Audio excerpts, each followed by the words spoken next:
ভালকৈ জানে এইবোৰ সকলো অপপ্ৰচাৰ। এইবোৰ তেওঁলোকে ভাড়াতীয়া মানুহলৈ 500,000 টকালৈ ফেচবুকত দিনৰ পিছত দিন লিখি থাকে।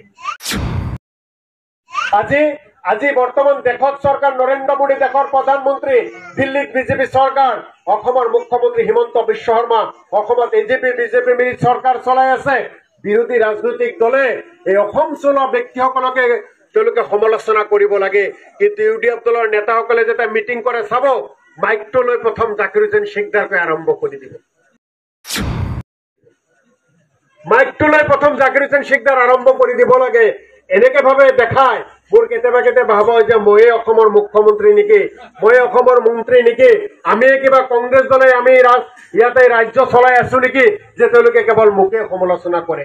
তেওঁলোকৰ মিটিঙত চাব, কোনো হিমন্ত বিশ্ব শৰ্মাক এটা কথা নকয়, তেওঁলোকে জয়ন্ত মল্ল বৰুৱাক এটা কথা নকয়, ৰঞ্জিত দাস ডাঙৰীয়াক এটা কথা নকয়, বিজেপি এজিপিক এটা কথা নকয়, ফণীভূষণ চৌধুৰী MP হৈ গৈছে, এতিয়ালৈকে এটা কাম কৰিব পৰা নাই, তাৰ কাৰণে এটা কথা নকয়। তেওঁলোকৰ টাৰ্গেট জাকিৰ হুছেইন শ্বেখদাৰ। কাৰণ তেওঁলোকে জানে যে আহি থকা সময়খিনিত তেওঁলোকে যি MLA হ'ব খোজে, MLA হ'ব নোৱাৰে যেতিয়ালৈকে জাকিৰ হুছেইন শ্বেখদাৰৰ ওপৰত নহয়। মই চিনেই নাথাকো, মই ভোটেই নাপাওঁ, তেনেকুৱা কাৰবাৰবোৰ তেওঁলোকে কৰিছিল। কিন্তু যেতিয়া ভোট গণনা কৰিলে তেওঁলোকে 3 নম্বৰ পজিশ্যনত থাকিলে, 3 নম্বৰ পজিশ্যনত থাকিলে। আৰু প্ৰায় তেওঁলোকৰ লগত মোৰ ভোটৰ ব্যৱধান প্ৰায় 35,000ৰ বেছি ভোটৰ ব্যৱধান থাকিল। গতিকে এইবাৰো তেওঁলোকে লম্ফজম্ফ কৰি আছে, বিভিন্ন কথা বাৰ্তাবোৰ কৈ আছে। তেওঁলোকে চিন্তা নকৰে যে হিমন্ত বিশ্ব শৰ্মাক কেনেকৈ বিদায় দিব পাৰো। তেওঁলোকে চিন্তা নকৰে অত্যাচাৰী শাসক বিজেপি দলক কেনেকৈ চৰকাৰৰ পৰা বিদায় দিব পাৰো। তেওঁলোকৰ এটাই চিন্তা, তেওঁলোকে MLA হ'ব লাগে।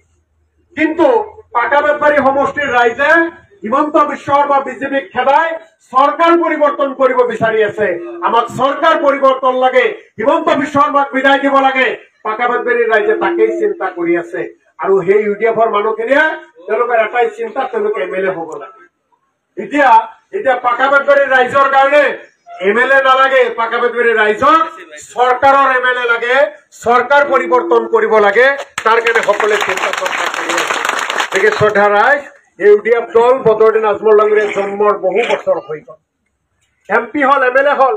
এই বৰপেটাতো ইউডিএফ দলৰ পৰা MLA হৈছিল, সৰুক্ষেত্ৰীতো ইউডিএফ দলৰ পৰা MLA হৈছিল। এই বৰপেটা সৰুক্ষেত্ৰীত MP যি চিট আছিল, বৰপেটা লোকসভাত বদৰুদ্দিন আজমল ডাঙৰীয়াৰ ভাতৃ সিৰাজউদ্দিন আজমল ডাঙৰীয়া MPও হৈছিল। অসমত 18জনকৈ বিধায়ক এবাৰ ইউডিএফৰ পৰা তেওঁলোকে MLA বনাইছিল ৰাইজে। MP 3জন MP দিল্লীত গৈছিল, MLA হল, MP হল। বৰপেটা সৰুক্ষেত্ৰীৰ পৰা MLA ইউডিএফৰ পৰা গল। কিন্তু ইউডিএফে যিবোৰ শ্লোগান দিয়ে, যিবোৰ কথা সি কয়, এটা কামো তেওঁলোকে কৰিব পৰা নাই।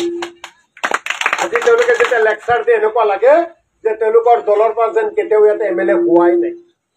তেওঁলোকে যেতিয়া লেকচাৰ দিয়ে এনেকুৱা লাগে যে তেওঁলোকৰ দলৰ পৰা যেতিয়া কেতিয়াও MP হোৱাই নাই।